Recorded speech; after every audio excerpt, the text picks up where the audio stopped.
what's up, baby? With Bryan in Vegas. Vegas for 2 hours. Might stay. Might stay. Might stay.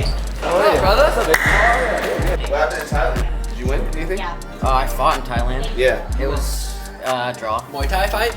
But it was me versus 2 guys, yeah. Damn. Yeah. Any ladyboy action? I heard don't know some why shit. that's like a thing, dude. Those were chicks. You sure? Those Yeah, are dicks? I checked the OnlyFans with some other guy. Subscribe to him. Trust me. Chicks. Nice and loose. Little control. No headphones? I feel like a rapper when I wear Gabe headphones. is the best mic checker in the game, eh? The best mic Like fixer. unnecessary mic checker, but yeah. Yeah. You should have seen the one he ripped on Mark Cuban. Like, it looked like he was like going to give him head and he just fucking picks Especially up some people too. It's not like it's their first interview. Like Mark Cuban knows how to like handle a mic too. Yeah, And Gabe he will was just come like, no, whoa. like you don't need to do that right now, bro. There's no one to do that for. Told me to do it. Fixing the mic for he's gonna have to fix. I know. So you can, He's fucking it up now. So when Luke comes in, he can. It's actually kind kind of smart. How was Thailand, boys?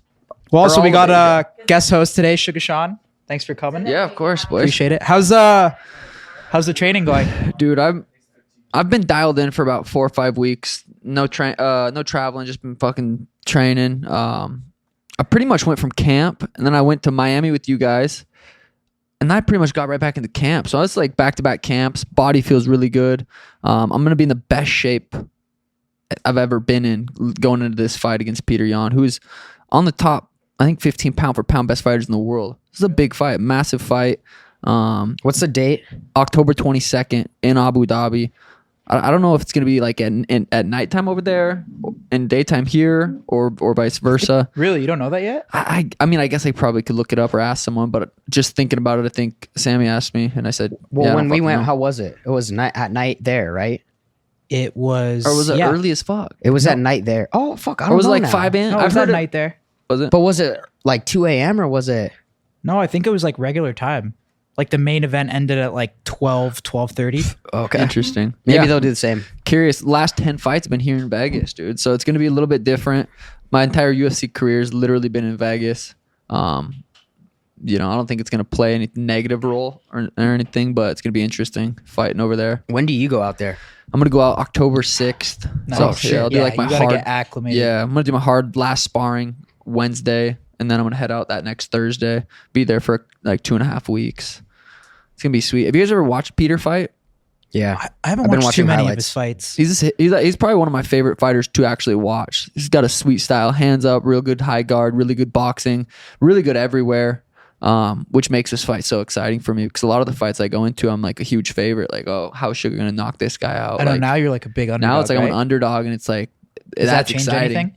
It does a little bit, but it just like it's more motivating, I guess. It's different. This fight feels different. It feels like a big fight. Like when I got in the That's UFC, dope. I wanted to be in big fights. I'd see Connor versus the Jose or like him being in those big fights. I was like, that's what I want. I want. who's the big biggest guy fights. he's fought or biggest name?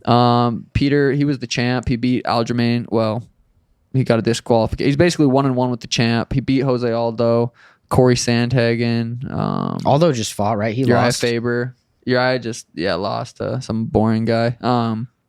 Yeah, it's a big fight, dude. And then Charles Oliveira versus Islam's the main event. That's a huge fight. That is. I want to see Charles win, dude. Me too, I bro. don't want to see Islam go out there and grab him and win. And it's like I just feel like there's not as many as exciting fights if Islam's the champ rather than Charles. Yeah, Charles is Like, on I feel fire like, too. Bro, I feel like Islam's just gonna like The problem we were talking maul about him, it, like though. those guys, bro. They'll die before they lose, though. The Russians. Yeah. Yeah. Peter's a Have little you, Russian. have but you I seen feel the like he's not videos same. too of like how Khabib coaches Islam from the corners? Yeah.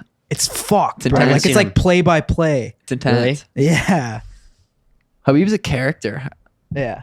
I think that style. Do you and Peter like this might be stupid, but do you guys ever talk like on the side? It's funny actually. I've messaged him on Instagram when I was trying to get this fight booked because I honestly didn't think he would take this fight. I'm Yeah. ranked number 13. He's ranked number 1.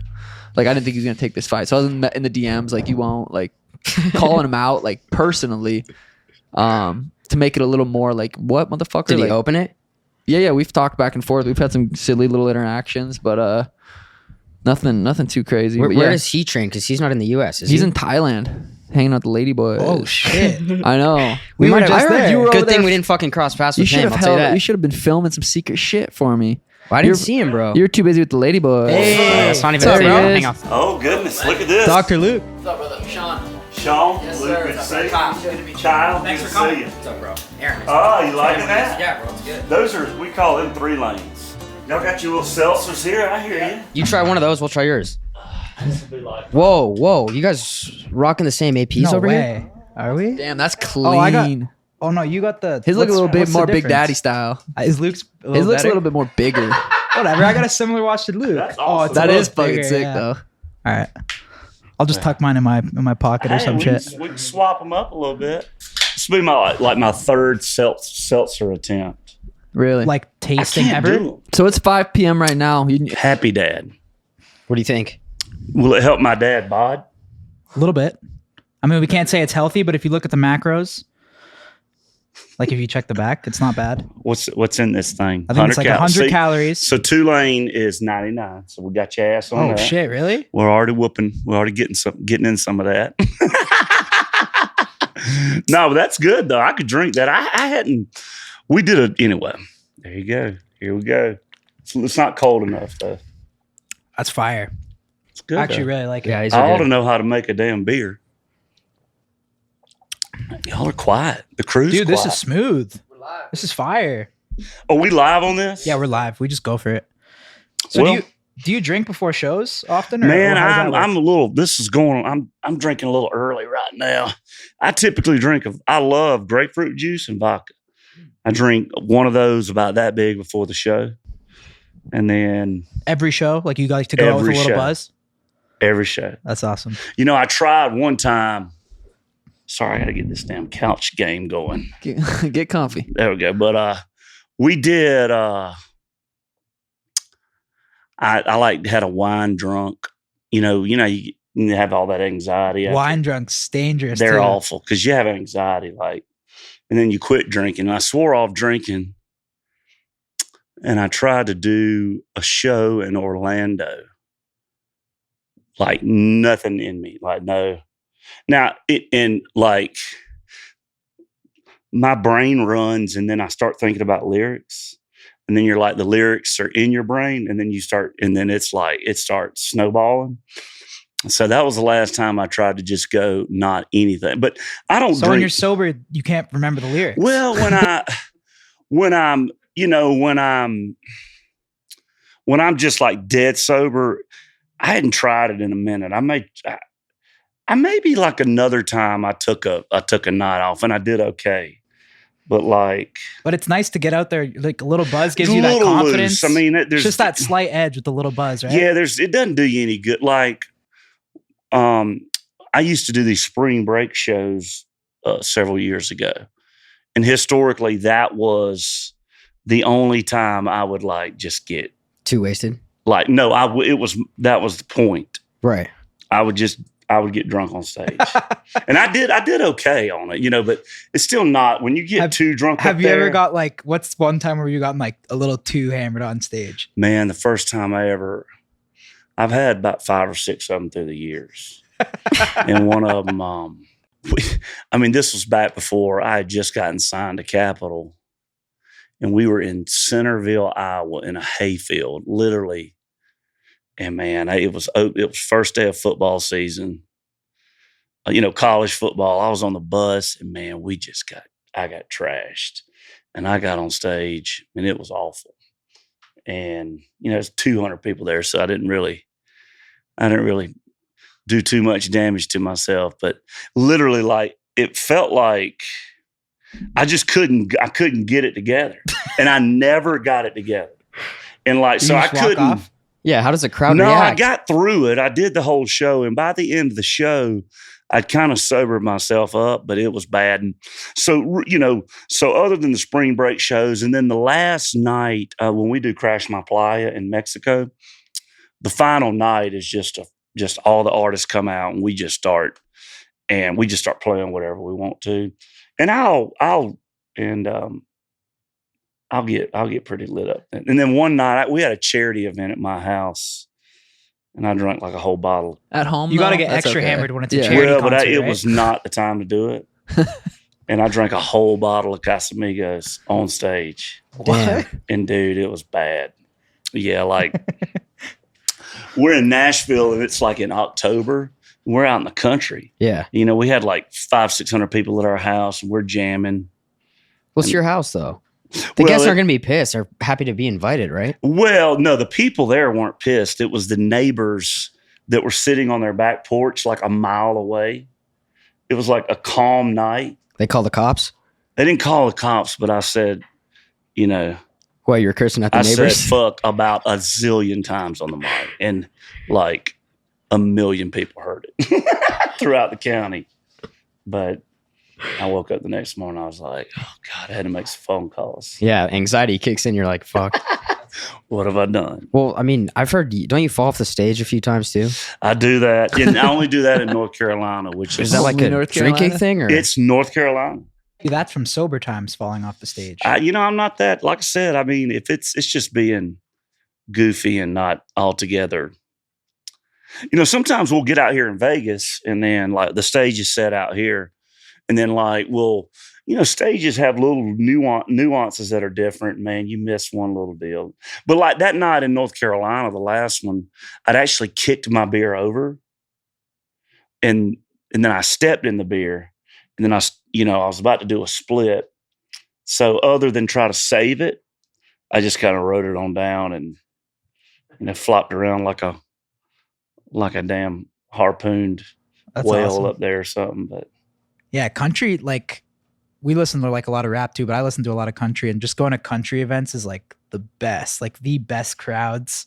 The people that have never been, like you gotta go. Like, well, it's fun, man. You know, everybody's got, you know, in my world, you know, in the music, you know, I mean, I make some serious music, and then I make some fun music that people dance to and party to. And man, I think most of the time people just want to come have fun and not deal with a bunch of, you know, they just want to come and dance and drink and dance with the girl and hook up, meet the girl and all that. And, you know, gosh, I've, you know, got a few years under my belt now. So I've been there, done that, and seen it a million times. But walking out on stage, you know, night in and night out, and even this year's been one of our most successful years touring. And when I walk out there and I've gotten to, I mean, I'd say I'm, you know, 11, 12 years into like headlining my own stuff. And the fact that people are still showing up every night, I'm like, that's fucking sick. Yeah, what do you- it's amazing. I think it's because they're so drunk, they don't remember the shows. So Well, what do you mean by it's been the most successful year in terms of like selling tickets? Well, it's or- just like, you know, coming out of COVID, I toured last year and we had a crazy good year. But, you know, I think, you know, we had obviously 2020, nothing, 2021. I think like 25% of people just didn't want to be around other people.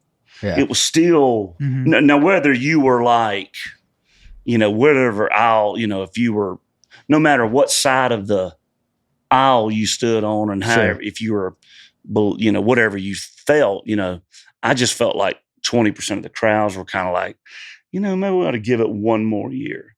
We still had a great year last year, but this year's been, you know, I mean, we've been selling out and having a blast.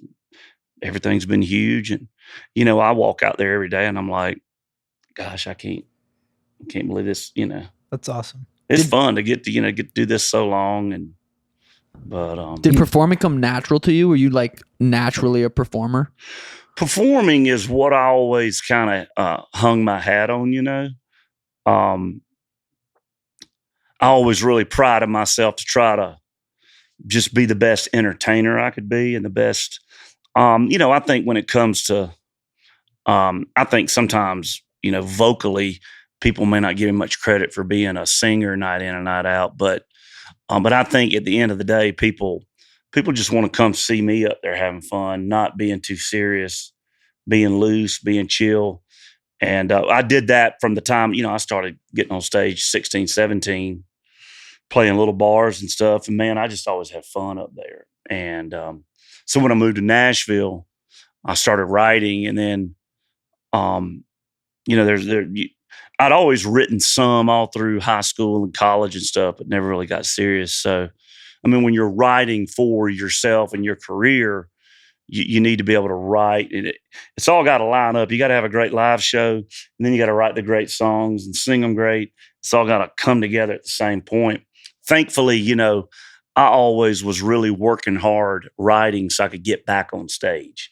Some people come, they're great writers, great singers, but you put them up there and they have no, they have no stage presence. They have no personality. They have, and it gets a little tricky for them. So Was it hard to switch from cover bands to writing your own stuff? yeah, when you're in cover bands, you're singing like other people. Right. And you So don't, that's the point, is to try to actually kind of match their voice rather than. well, naturally you do it. I was 18 years old playing in bars and trying to sound like my heroes. Now, whether I sounded like them or not, it's a different story. But, the main thing with me is when you leave like a cover band, college band, frat party, we were like, growing up in Georgia, the thing about growing up down in Georgia and that part of the country, you can go to colleges and play college bars, frat parties as a college band, down in that part of the, and so, you're doing all the covers, you're doing like, heck, we did, when we played everything, rap, rock, whatever. I was doing whatever made people have fun. And, but getting to Nashville, it takes a little time to kind of figure out what you're going to be as an artist. It's not like, I had to just kind of really even dive in vocally what I was as a singer. And I may have moved to Nashville thinking I sounded good singing something, but when you step in front of a microphone, you're recorded in the studio, you can kind of go, oh, I didn't really sound Did you have a good. coach for vocals, or did you? I never had a vocal No? coach. My producer, who's still my producer, a guy named Jeff Stevens, and his son produces me also. But Jeff, the reason why it worked is Jeff knew how to coach me along, knew how to, when he and I wrote a song, just magic shit started happening. So it was like, you can go write with 100 people and nothing like the magic dust doesn't happen. But then when you go find the right 4 or 5, and like when y'all sit in the room, just like, and you didn't even mean for it to happen. So with Jeff, just the magic kind of started happening, and he coached me along and made, just you get better and better and better and better as a singer. And Do you ever still write for other people? it's funny. I don't write like a ton as much as I used to. I used to, two songs a day and 4 days a week, and just writing and Wow. just in there in the trenches. Just by yourself in a room, or Well, no, you got co-writer scenarios. okay. Like this looks like a cover. This looks like bounce ideas we're off ready each to write other? a song right now. Just have a guitar and start. Let's try it. No, I'm sure. Come on, you never know. But the main thing with in those days, just writing with your buddies, and one of my buddies, Dallas Davidson, we went to college together, and he calls me up. Can I come up and write songs? And you think I'd be a good songwriter? And I'm like, man, I'd rather have your crazy dumbass up here writing songs than a bunch of people that didn't grow up loving country music.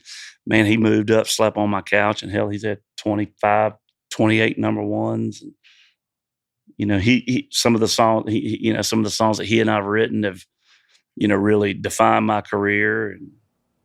But So when did you go from like playing in bars and frats to doing the real big shows?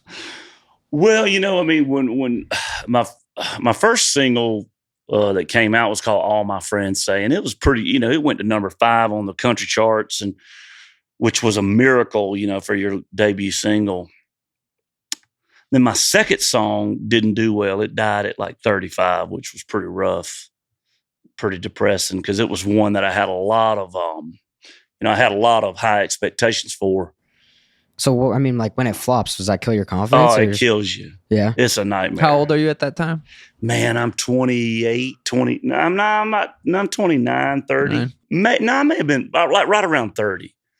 But man, and it was a song that I had played in Georgia. It was called We Rode in Trucks, and it was about where I grew up. We rode in trucks. That was what and man, it was a damn good ass song. And I would go play college bars in Athens, Georgia, and all over the South, and sell them out like that because they wanted to hear We Rode in Trucks. And then I put it on the radio and it didn't. It flopped. It sucked. And But I mean, like, you think it's good, and then you put it out, and the people don't like it. there's a lot of nuances behind it. When you're a young artist, you don't realize what's going on. But Yeah. it just. How so? Like what kind of nuances? Well, Like business shit behind the scenes? business shit, little things where, like, little internal label stuff where, I mean, there was some stuff that went on that I couldn't do nothing about. And, but thank God, I just kept writing. And like, so when We Rode in Trucks died, it was like almost 2 years before I came with my first number one, a song called Do I? And then had a couple number ones, which was a huge thing. And then at that point, I'm starting to open for like Jason Aldean. Oh, shit. Nice. And I'm out on tour with him, and Tim McGraw had me out. And then, so I'm actually like, I'm getting a tour bus at this moment and going and actually, doing it on the road. But then when Country Girl Shake It For Me came out, it was over. Yeah. That's just over. It was over. And, that's the coolest thing about it. And once you drop a big one, and what was that song, releasing that song like? Oh man, it was awesome. I mean, Were you confident that one was gonna yeah, bang? I knew it was going to be good. Yeah. I mean, and you know what? But there were still people, I mean, they didn't hear it and they didn't get it and they thought it was, they thought it was this and that. Like Who, before like you people at the released label? it? That's just what it is. I mean, when when you're working with labels and you're getting people's opinion, some people just, Country Girl Shake It For Me in the world of country music at the time, Was it like it was a little more poppy than like it was real- just the subject matter. I mean, sitting there going, shake your ass for me. And, it was, that was was it like new- older people at the label and shit? Yeah, not older people, but just people that just What? were purists, maybe country music purists and stuff like that within the label. But they said, hey, if you're behind it that much, rock and roll, and what's funny is it didn't go number one, it went to number 5. Really? And sometimes not polarizing songs like that can do that.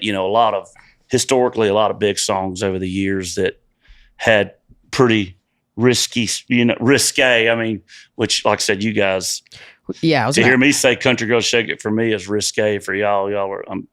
Probably makes y'all giggle, but No, but I see what you mean, like, because there's like a standard, like, is this country or is it pop? Like, that's a real thing. well, right? and what is it, mainly, but every artist that segues into the, you can go jack around and make a little money, but any artist that transitions into like large, going to big headline and selling out, there's a song that was just so unique and different enough that moved the needle to create that moment.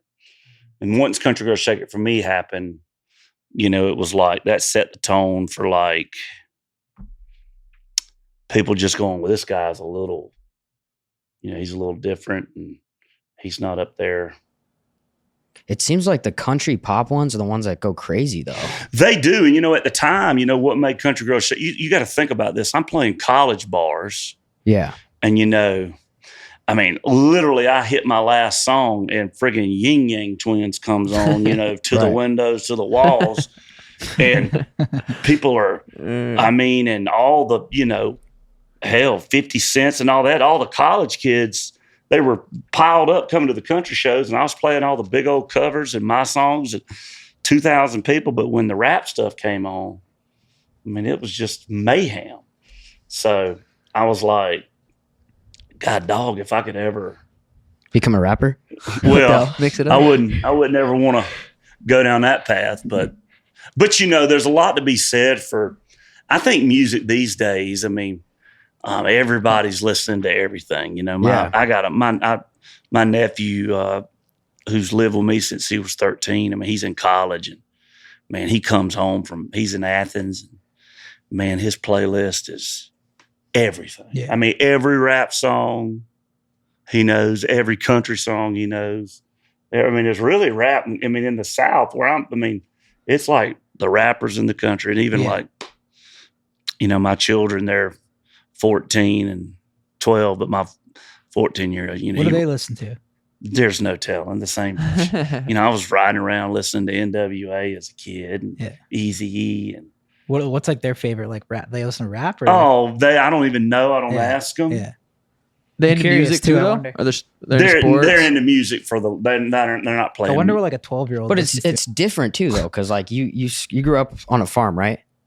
Yeah, and like And they're growing up with money. NWA and like Luke Skywalker and all that stuff. Like when we were kids, like we would have to go we'd have to go hide to listen. I mean, like I've got enough sense to know my boys when they're when they're with their buddies and nobody's listening, they're listening to they're listening to the Little Baby. they're listening to all of it. Yeah. Because I mean, when I listened to Eazy-E back then, man, we thought it was just the most. It was way more controversial back then. Though. Oh, y'all don't even realize. Now it's not controversial. Like no, now it's like just pop culture about. Now it's about what can I say to be so far out there that just makes you listen. But back then, I mean, NWA and the, even Luke Scott. I mean, in my little town, I lived next to, some of my best friends were these two black kids, Tambor G and Thomas G, and man, they come running down the street one day and they had Luke Skywalker, hey, we want some pussy on. And when I saw that and they're listening to it, I mean, you do not understand what I'm like, dude, what are you doing? Yeah. I mean, our parents are going to kill you. For sure. And so from then, man, it was like, and then you go into like, when y'all were, I don't even know, y'all are a lot younger than me, but when you go into like Nothing But a G Thing and all that, and that's when we were in high school, man, and we just listened to that 24/7. Oh yeah. We still listen to that. Yeah. And we, So do you get inspiration from any of that, or was like I think all you yours get came inspiration from all of it. You get inspiration from, I mean, what makes people get invested in, in you and what you're singing. And, I think the second, I think the second you quit watching what your fans are doing and what they're responding to, then you've kind of, jumped the shark at that point. So, I mean, I've done, I've got, like I said, years into this whole thing. And it's really important for me just to stay who I am, but then try to, I think if I try to go write some songs like, oh, baby, give me a lap dance. I mean, hell, that ain't going, I can't do that. Yeah. I mean, that's for some other crazy ass country kid coming around down the path. But when I kick into Country Girl Shake It For Me and watch and even other songs after that, that's my kind of night where people are dancing. It's just like, man, it worked. It's crazy. I want to ask you off that though, because you see Nothing But a G Thing, right? NWA, the rap game's changed a lot. With country, does it like evolve like that, or you think it kind of stays like, you know what I mean? Like it's kind of like the same, like. I think I think there's all in country, people always are like, we want it to be older and we want it to sound old. And that's a good thing for some things. But I think it always has to evolve. I mean, even when you look at the sounds of rap or rock or anything, first of all, the tracks and the music and the way it's all built is so different. Right. Which makes it sound different. I mean, when you listen to, any, like a Justin Bieber, I mean, I'll listen to like Justin Bieber stuff, and the sonic sounds of all that stuff is so new and cutting edge, and the guys producing it are just making stuff. I mean, it's still normal lyrics, really. Right. Yeah. I mean, simple lyrics that relate. But I think as when you look at country music, when you speak to country crowds to what they want to hear, but you've got some production behind it that's really new and fresh, that takes you to another level. I mean, and when you and that's kind of what was going on with me, and what I still try to do is just have little production things that really move the needle. I mean, if I sat with just me, my voice, a fiddle, and a kick drum, and I could go sound like something very, very old school. Yeah. But it would sound like I'm trying to do that. Sure. Sure. Now you got guys like Chris Stapleton. He's stripped down, very simple, but no one on planet Earth, their voices sound as good like Chris Stapleton. Yeah. And even like Morgan, and and I know y'all done one of these with Luke Combs. At the end of the day, those guys, their voices set them in a different level, and then they put production and new songs and ideas around it. And that's what you got to wake up every day and try to recreate and invent. And I think rappers are out there, you're not going to go make it as a rapper sounding like, I guess 2 Chainz was like huge, 5-6 years ago, and you can't go do 2 Chainz again. You got to go. And I'm not plugged into, all I know is when you listen to any rap right now? I don't listen to much, but all I know is when we're on a wake surfer boat and who do you slap on the wake surfing boat if there is any rappers? Who do I put? Who you bumping? bang country on I that. don't even know, man. I'm so. Little Jack Harlow. I could see you bumping some Jack Harlow. I'm in on Jack. Like, I don't have his album, but I know, First Class and all that. Right. And I can't tell you all the lyrics of that, but I guarantee you my 12-year-old, my 14-year-old could sing every word. And anytime, like, that's the way I know, like, if we're on like a wake surfing boat and I don't even know and then they play one of them, they're back there, wake surfing, singing every word. And I'm like, when did you learn all this shit? Where are you sneaking at to go find all this stuff? But how about country artists? Who's like top 3 of your favorites? Well, I mean, I had Morgan, his first year out on the road with me, his first year, kind of in a big, Were you the first one to bring him on tour? I was the first one to, I think, put him in a stadium environment. I think the years that I had Morgan out, Morgan I think I did like 12 or 13 stadiums that year. And the second I heard his first single, Up Down, is that with Florida Georgia Line? He wrote it with them. Okay. And the second I heard it, I said, I knew something was up. It's a banger. I was like, I knew wherever he was coming from to write that, because I was like, God, dang, he's on fire. Yeah, his music. Yeah, but I would have loved to have heard, if I'd have heard that song first listen, I would have went right to the studio and recorded it and just friggin' loved it. And when I heard Up Down, I was like, hey, get him out. And I even remember we got him out, and then but just watching him, go from having a couple singles to certainly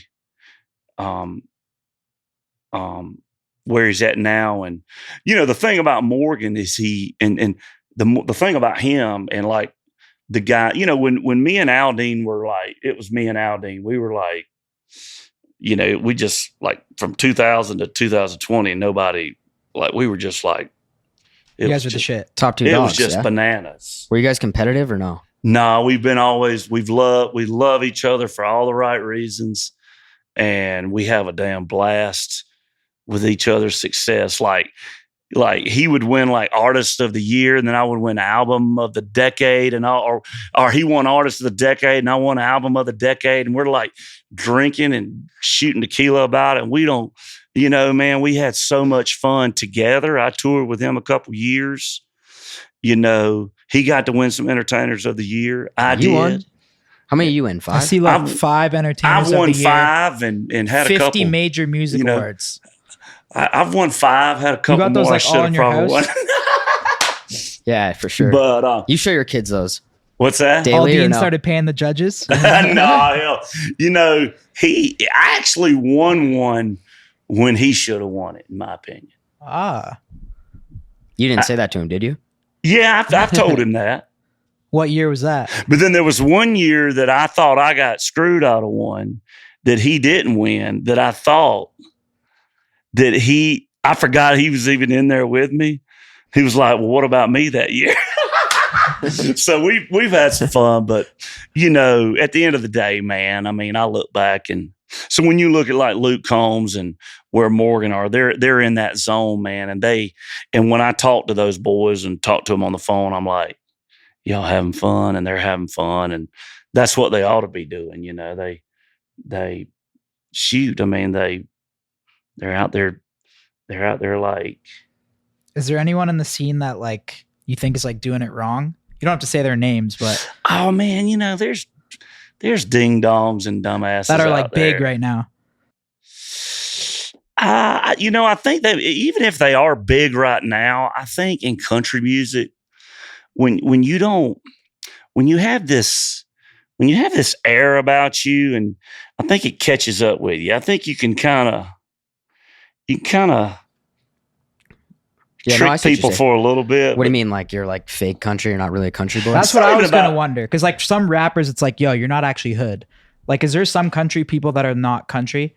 Like they'll just throw on their hunter's jackets, get muddy, take a photo, and then take the jackets off. And like they don't even drive a truck, too. Well, here's what I can unequivocally say without a shadow of a doubt that if you sing about hunting and fishing and drinking and trucks and shit, and I get you on my farm, in 1 minute I can tell if you're a poser or if you're not legit. That's funny. Yeah. Like I can hand you a fishing rod and be like, the farm test. Yeah. oh, I got and you know and then but no, that doesn't mean that every country Has that happened?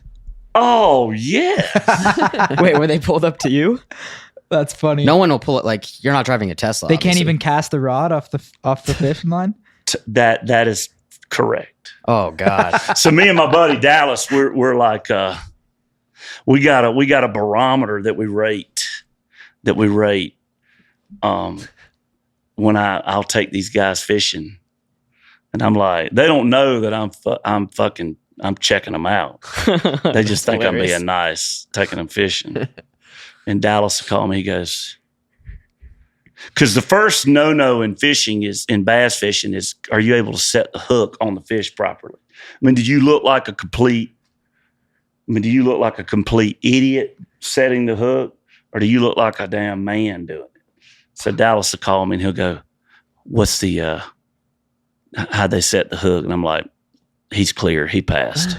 He's like, oh, great. I was hoping you'd say that. Is there anyone you could say that failed the farm test? No, I ain't doing that. I'm not starting that headline. Well, we heard that you did catch your biggest fish on your birthday recently, right? It wasn't my birthday, but man, I finally, so, you know, I grew up in South Georgia and bass fishing's huge where I grew up. And man, I never caught a fish over 10 pounds. And I'd always, when I would, you know, my dad did pretty good, and there was always kids that struggled a lot more than us, but we didn't have much. So I would always have to ask permission to go fish in somebody's lake. And I remember the anxiety of like having to ask. Yeah, because, you know, you're calling these old farmers that's got this bass lake. Sure. And you're like, you know, Mr. So-and-so, do you mind if I go fish your lake? And sometimes they'd be like, no, buddy, not today. Yeah. And you'd be like, yo, that's funny. but then, you know, sometimes we'd sneak into them and fish them Well, at so night. how big was the one you caught? It was 11.6. Nice. But I actually caught it. So when I started having success, my lifelong dream was like, one day I'm going to have my own bass lake that I cannot have to call anybody and have the anxiety of getting said no to. So I built my own bass lake. So I kind of cheated. You know, I fed them so much. They're quite, you know, robust, you know, bass. Did you send that picture out? Like, do you send it to Aldine and let him know, or? Well, Aldine does pass the hook setting test. Oh, okay. So, I figured he would. I mean, I'd put him at a 7.5 out of 10 on hook set. How do you think you'd do, Steiny, on the farm? I could do it. You I would could hook. not do I would well pull up at in a all. Tundra to your house and then Tundra. yeah. Or what? Tundra's not a real pickup. Tundras are, I can cut you some slack on that. It just depends. But it's If the first one I could think You of. say isn't that a Toyota? Toyota Toyota Tundra. Okay, well, what do you drive? Bro, no Toyotas on the farm. well, fuck, bro. I don't. I drive. What is it? Fords and Chevys only, no? Oh my god, bro! It's a F-150, right? It's the No, go-to. I'm a Chevy guy. Always have been. I have I actually never had two GMCs at once. Actually, Damn, Toyota. I know I fucked that up. well, but you're good. We'll cut you some slack on some Tundras, but But I have my nephew lived with me since he was 13, and then I've got two boys, and then I'd have my pickup truck. Well, then they would always have like 5 or 6 buddies that would want to go to the farm, but I couldn't fit them in the back of the pickup truck. So I went and bought like this Denali, this Suburban GMC Denali with all the second row seats. I put like an 8-inch lift kit on it, and like it's mean. Like spray Rhino. How many trucks you got now? Man, I got quite a few. How many? I got 2 Ford Broncos, the new ones. I've got a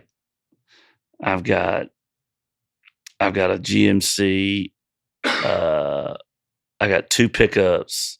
I got a Denali, and then I got a bunch of farm trucks and stuff. That's dope.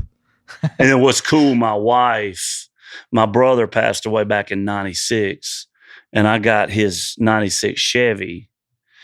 And after I got it, I drove it a little bit, and it started having problems, and I'm in college, and I don't have enough money. And man, I traded it in and got like a GMC Yukon. And, for years I was like, man, I should have never sold my brother's truck. And when my wife went and found it and got it back. No way. We restored it, and That's I got awesome. that one too. Yeah, that's so. great. Big play by the Pretty. wife. What's that? So that's a big play by the wife. Yeah, Yeah, man. It was seriously. like, because, it was, the truck like wound up in Louisiana. I mean, it was, but it was the truck, and we got it back. But yeah, I've got, but we've got some farm. So we keep a couple on the farm just to kind of, tear up when we're down there and get in the mud. That's dope. Where is the farm? Well, I've got a place in Georgia where I grew up, and then I've got some stuff in southern Tennessee too that we do a lot of deer hunting and turkey hunting, and I've got some Bass Lakes down there, and then this past 2 years I've been ape shit over duck hunting, so I've got a duck hunting farm now, and That's sweet. Yeah, it's great. How's being a judge on American Idol? man, it's Yeah. awesome. Yeah. It's good. It's fun. I mean, Lionel and Katy Lionel Richie is just one of the baddest ass human beings that's ever lived. Katy Perry is what you see is what you get. She's It's a hell of a lineup right there. she's just, man, people are like, She's got a lot of bangers too. Like Oh, yeah. hits. Yeah. oh my God. California Girl, Teenage Fireworks. Dream, Oh man, Fireworks. you don't, the songs that she, Big bangers. no one really knows this, but I think for a minute there, it was like Katy and Michael Jackson tied for most number ones in pop music history. Damn. I think they both had 12 or 13. And the thing about Katy is, people are like, well, how's Katy Perry? And I'm like, well, you got to grade a pop star on like a curve anyway. Like, What does that mean? well, like how much do they go pop star on you? Like, are they like Diva? Over the top. show up an hour late, got, 40 people entourages. And Katie's just, she's just a real girl that is not, what the most endearing thing is she's not afraid to be a goofball and cut up with herself and show all that.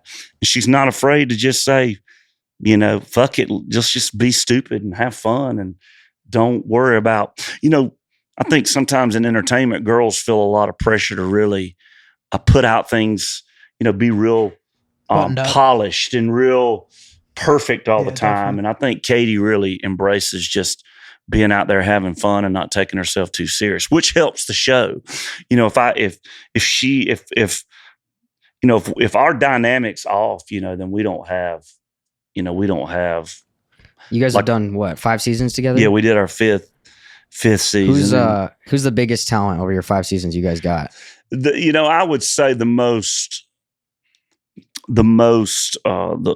person that really sits with me the most as far as talent was Alejandro Aranda. Okay. I don't know if y'all watched him, but he's the guy that really plays the guitar. He plays guitar and piano as good as anybody in the world. And he does it in like a style he's almost created his own genre. It's like savant stuff. When I look at and then there's I'm not just saying this. I mean, Chase Beckham and Chase won the year before last. Chase is doing really well and great singer and songwriter. He's awesome. We had one girl that I had a lot of high expectations. Yeah, and she bowed out of the competition. Do you keep it real with them, or are you like nice? Do you tell them how you feel if you don't like how they perform? I think historically I've kind of I've been a little more real. Maybe I know I've gotten more boos and more kind of hate mail on socials from maybe saying a kid didn't do great, but we keep it pretty. Pretty safe for them too. I mean, it's a different day and age. I think that I think these kids on Idol. I mean, even if we don't say they suck, when they go to their Instagram or whatever. I know that's the difference now, right? Yeah, I mean, y'all get it. I mean, y'all are reading your stuff every day, and you don't, Before they just get roasted by Simon, now they get roasted by it's layers, and so I think when you look at, I think when you look at the generation that these kids, are coming up in, and I kind of had to live the social media generation like in real time. Like, I mean, I had to, when I started, there weren't, I didn't get, I was one of the first guys that would, pick up my social, and some guy would, be talking shit to me, and I'd be like, I'm gonna go. I gotta beat this guy's ass. Like, where do I go to beat his ass? Do you ever read your DMs now and stuff? Yeah, I read them sometimes, and sometimes you got a lot of support though too. Yeah, but that's what sucks about the world is you just focus on some dumbass in his underwear in a basement, but I've gotten better. I don't, stuff doesn't bother me. I mean, there was one guy, I'm pretty sure if I ever see him, I'm going to try to, hook him. I'm going to fight him. No doubt going to hit him. What did he do? What did he say? Just talking shit constantly. Just block that guy, bro. Nah, but he needs his ass. You want to fight him? Do you watch any fights? Or any sports? Oh, I watch it all. Yeah. I'm into the whole. Wait, but y'all asked me. Oh, but yeah, I'm into anytime. I was a huge Floyd Mayweather fan. I mean, I've every fight he ever did, I watched. Loved everything. I mean, I'm totally into the whole Logan Paul shit. I love all that. Just it's fun. I'm. You see, Jake might be fighting Anderson Silva. I don't know if you're familiar with that, but I heard that might be getting announced. Man, that would be crazy. Like I said, I mean, everybody wants to sit back and judge maybe how somebody gets their street cred, or even in the industry now, somebody's like, well, they're just a TikTok sensation. They haven't earned, or even Idol. If you win American Idol, they haven't earned their right. I'm like, at some point, to go from making $200,000 a year to $200 million, you're gonna have to earn your street cred. Sure. So your street cred is coming. Yeah. If Well, yeah. Congrats on your American Idol bag, by the way. It's on the internet, so I'm just letting you know. How many Toyota Tundras Exactly. can that buy? Fucking shitload. Holy shit! Yeah. Nice Nice just gig. more hunting land, boys. Deer stands. Yeah. Big old bass. How does this work for you with your residency here? Like traveling, you travel from Oh, it's Georgia? rough. Like y'all. I mean, I woke up in Tennessee at 6:10 this morning a.m., Damn. which is 4:10 here. Have you slept since? No. So at 6:10, we had to get the boys. We went down to another farm because they've been wanting to go down there and ride their four-wheelers. And my 12-year-old had a football game at playing a school down there. So we went down there and did his football and then stayed at our place down there.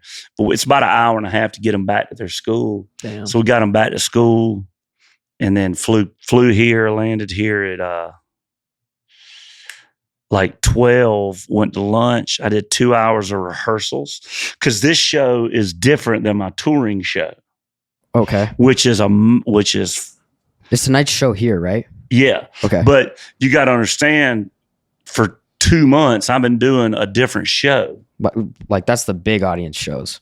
Right. Yeah. My touring deal. Right. So to reprogram the brain, we have to run the show because just to Make sure you're sharp. Yeah, what's we so would different? get through, but like there's differences. There's a lot of differences in this show and our. So like. Yeah, what is the difference? Like I know the venue here is only 5,000, so it's more private, right? Well, when you look at what this show is, the cool part about this show is I sit down, I do a piano moment where I just sit at the piano and start playing whatever comes to my brain. I mean, hell, I may play Florida, My House, and I may play, some song, whatever. But in a 5,000 seat theater, when you start talking to people, like you got them like in the palm of your hand. Yeah, for I sure. mean, if you're at an amphitheater and there's 24,000, you can't engage and like that. 12 of them are back there in the lawn, shotgun and beers. Right. You can't start telling random ass stories. Yeah. Because they're not, Yeah, no. you just got to hit them with the music. But here, I can sit there and tell jokes. Like some days the show's an hour and 40 minutes. Some nights it's 2 hours and 10 minutes. Because I just go off on it. And that's I love that aspect about Vegas, trying to create a little bit of a different experience out here, night in and night out. And thank God my voice holds up out here. I can't believe my voice holds up. I've been at the tables gambling, smoking cigars and drinking vodka, and then wake up the next day and I'm like, oh my God, I can still sing. That's not a good thing. So do you go fire at the tables after your shows? Yeah, I do. Any big What do you wins play? lately? I play craps and blackjack. Nice. You've had some big wins probably. I've had some big ones and I've had some. Some big L's. My big ones are always when I'm down and I come back even. Wow, that's the biggest So win. so I got to go and y'all are like this. I come out to tour the theater.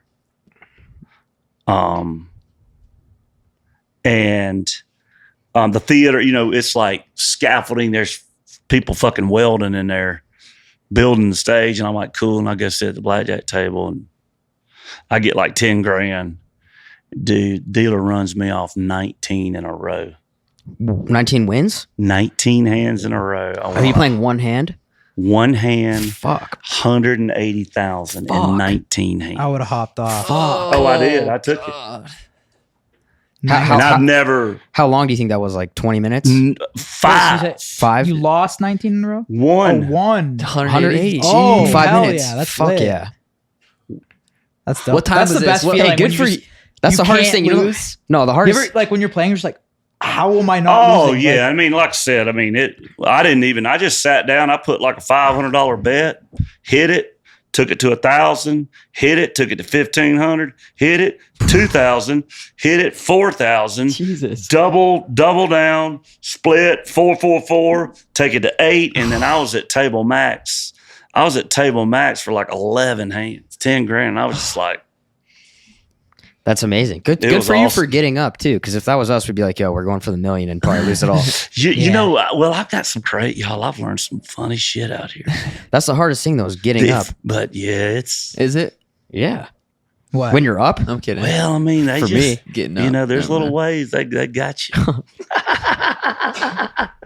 But Well, they always have an edge, right? Like They got the edge. Are y'all? Now, yeah, how we old like are to y'all? gamble. 27. 28. You're 28. Same age, yeah. Y'all are in. No, those- we love to gamble. We But do a y'all lot are still we stupid. do online too. Y'all are still stupid. I've never sat down at a table still. Don't. Yeah, it's the All worst. right. I kind of like online better now because the second you're losing, you can just switch tables. Well, I used to hate online, but now I like it. We play on stake a lot.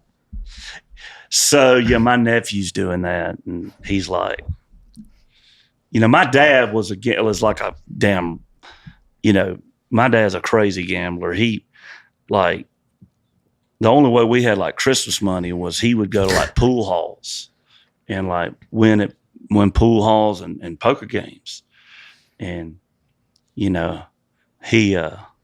got a famous saying. I was 21, came out to Vegas, and had like $400, lost it in the first 2 hours I was here, and I went to the room, and hell, we didn't have cell phones or whatever. I think he called me in the room. What are you doing? I said, oh shit, I'm in the room and I lost all my money.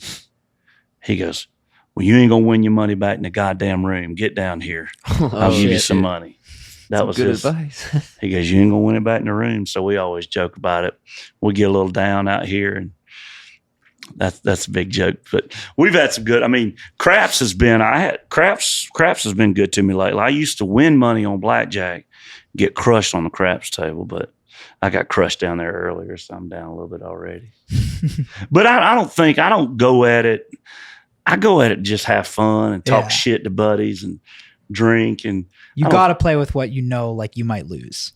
yeah, I mean, You everybody's got got to be careful with it, and that's the sad part with somebody. I've always managed, like I'll go down there and put a $50 bet down, a $100 bet, and start there. I got buddies. I mean, I got some buddies that they come and they're 10, 20,000 a hand the whole weekend. Yeah. And that's just the way they roll. But I don't need like that much like adrenaline from it. But whatever you're buying in with, like just consider it gone, possibly. Like well, whatever you my put in favorite chips, moment when you gamble is when you're on the craps table and you've started and you've built your bets and you just got them out there and you're like, this is the shit. And down one time I had maxed all of my craps bets out last couple months ago, where every number on the table was table max, and I couldn't put no more money out there. And that was, I don't know if I may not ever do that again the rest of my life. And it was Anxiety. You talk about lighting up a big old cigar and drinking and having fun with it. When you look, you're like, sir, Mr. Bryan, you can't give us any more money. All your numbers are. You pretty buzzed up at that point, or you dialed pretty in? buzzed up. Can imagine. So you have you're doing 3 shows here, right? Yeah, we got Wednesday, and then we typically do a Friday, but we got Friday off. Got Saturday and Sunday. And are those both residency or? Mm-hmm. Yeah. Okay, got it. But you announced the tour that you're doing too, right?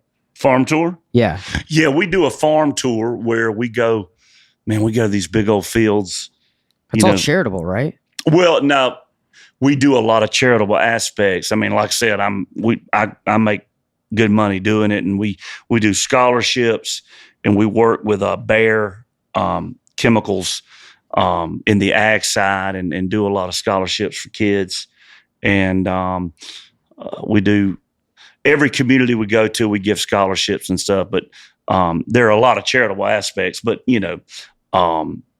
but we've been doing it for many, many years now. We're in the Midwest this year. We started in the Southeast, and we pop around. But it's like a traveling circus. We pack our stage up, put it in the middle of a hayfield, and 15, 20,000 people start rolling in. It's pretty. Damn. It's pretty. That's exciting. Pretty magical. Yeah. Yeah. It's wild now. We should after the fight head over. Have you ever had fuhu downstairs? Yeah. How good is fuhu? It's pretty good. That's probably for me the best place I've ever eaten at. It's good stuff. Now, how much are y'all here?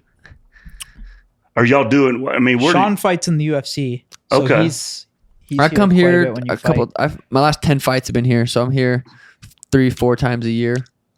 How's your record? I thought I recognized you from all that. It's undefeated. Yeah. You're undefeated. Basically, yeah. 15-0, God, 16-0. that's scary that he could just thrash.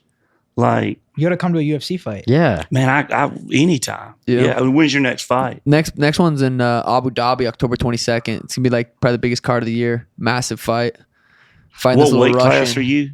bantamweight, 135. So USA versus Russia. This next one. It's just amazing that he could just tear your ass up that bad. Yeah. Why? You thought you had him before you knew that, right? Nah, yeah, I know better. Maybe than that. after a couple more grapefruit vodkas, though. Yeah. Yeah. No, I'm not. I'm smarter than that. You ever I'll- getting any scraps? You got in a growing bar up? fight, have to. Man, I wasn't a big fighter. I got we used to tussle in the yard, get sucker punched. I had one of my buddies pop me pretty good and blood in my lip, my nose.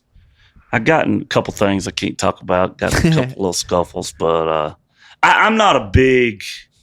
I do know that I'm not like a big fighter. Like, I was never that guy that go drink a lot of liquor and just want to start. And I had all my buddies were the ones that wanted to go start knocking people out in bars and stuff. But I'm not a mean, But I feel like I could probably handle some punches. I think. Yeah, you're a big dude. You can take. But take some guys out. I've historically always been pretty tough. Like, when it come to like getting hit in football or getting hit in baseball, I never like flopped around and whined. Like Steiny, Yeah. flopping around. But I couldn't imagine just getting stung right there and having to wear it. No, can't do that. I'm not doing that. Ideally, that doesn't. Yeah, it doesn't happen. Man, I got a buddy though that my whole life, man, he was little and just right off the bat, he just popped somebody and he already had you. And it was over. Pick the biggest dude and just go crack him. Yeah, exactly. That's what Steiny does. Yeah, no. Steiny's undefeated too, actually. Yeah, I'm 3-0. I fight within the company though. Coworkers only. Thumb wrestle. Him and Gabe. Yeah, I slept him one time. He's a Brazilian heavyweight. So when did you start fighting? I was 16 years old. When you started like really training? Yeah, I just grew up playing football, basketball, soccer, baseball, and I just wanted to do something more like one-on-one sports. Like if the team lost, I hated that feeling. So it was like I wanted to transfer over to some of those one-on-one. And I what camp are you in, or is that a smart question to ask? I trained in Phoenix. I trained at a couple different gyms there. I'm in training camp right now, about 12 weeks out. So for 3 months, like I'm dialed in, just focused on one specific opponent and diet, sleep, training. My life revolves around that October 22nd. So you got an October 22nd, and you'll train how many hours a day till then? The biggest thing I've been training for 11 years. The biggest thing I think over the last couple of years I've learned is not overtraining. I think a lot of people overtrain and try to train too much because you're going into a fight. You mentally you're like, I gotta keep training. So I think the biggest thing for me is training less. Still, 2 hours, 3 hours a day. Don't fatigue your body. I mean, you got to a point to kind of push it past. You got to keep building up cardio, but not overtraining. That's when you get injured. And that's a lot of fighters go into fights injured more than you probably even think. Yeah, it's crazy. Wow, crazy It's life. crazy. Do you? Are you motivated by money, or you just fucking love performing? Man, I just love this. Yeah, I mean, I do. I enjoy money, and I enjoy like it's awesome having, and it's fun. Yeah, it's like so cool and like not really stress about that. Stress about that aspect of life, and it's so cool. Like hooking your buddies up. Like, man, let's go on this trip and go fly here and go shoot some deer and shit, man. And the fact that I've had like fishing trips and so I'm very aware of business aspects about this. I mean, I'm pretty sharp as far as, but I'm also, like I'm not frugal with money to where I can't go like spend $50,000 on a crazy trip with the boys or something. Well, yeah, like like even my wife had some friends fly to the U.S. Open, and nobody realized that the tickets were going to be so expensive for the Serena match because it may be. I mean, people are trying to go buy the U.S. Open stuff, and I was like, "Baby, just tell your friends, we'll get them. Just tell them to get in just get in the building. Quit worrying about it." Yeah, but that's so nice. It's fun to be able to do, and it's it's actually a family member that we got in, and so I don't think you can be. I think the sad people are the ones that are just doing it for the money, because I think when you hear somebody that just doesn't look like they're in a good mood, I think those are people that they're just out there feeding the beast and feeding. But like, I mean, I spent 8 years like doing this shit for nothing. Right. Yeah. And then maybe even longer, from 12 years for just, talking about waking up and throwing a bunch of instruments in a truck and driving through the night and making $100. So I think so I do it 100% for the love, and you got to love it. You know the deal. I mean, you probably, your first so many fights, you probably didn't make a dime, and the love separates the men from the boys, in my opinion. So. I get jealous how much you get to perform, and like artists get to perform, because we get to get in the cage 2 times, 3 times, max 4 times a year, and it's just that performing is so fun, and I love it. But unfortunately, can't sing. Unique, over my career, I've gotten to meet a lot of athletes, and athletes that I grew up idolizing, athletes that were the highest paid athletes in their sport. And man, when those guys when they have a shelf life, and that's the beauty of music. I mean, I'm 46. I feel pretty damn good. And as long as I feel good and sing like I want to, man, I can do this for quite a while. And like me and Chipper Jones are pretty good buddies. And, Chipper was certainly one of the best ever. And to watch him love the game so much but have to retire just because I'm scared of that. It sucks. But me and Adam Wainwright, I don't know if y'all follow, me and Adam Wainwright are pretty good buddies. And hell, Adam's pushing 40 and he's pitching better than he's ever pitched his whole life. So. Yeah. Chipper's a legend. How old's Chipper now? Chipper's a couple years. I think Chipper just had his 50th. Oh, whoa. And how many shows do you do usually on a tour? Does it just depend? Currently, I'll do 26 Vegas shows this year. Probably about 45 to 50, maybe 45 touring shows. I'll do 6 farm tour shows, 2 playa shows. And then I get some privates, some people. And American Idol?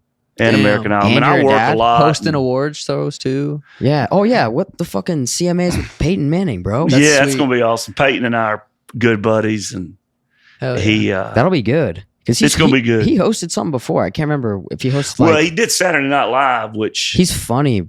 He's great, man. He's a class act, and we're gonna have a good time together. Yeah, hell yeah.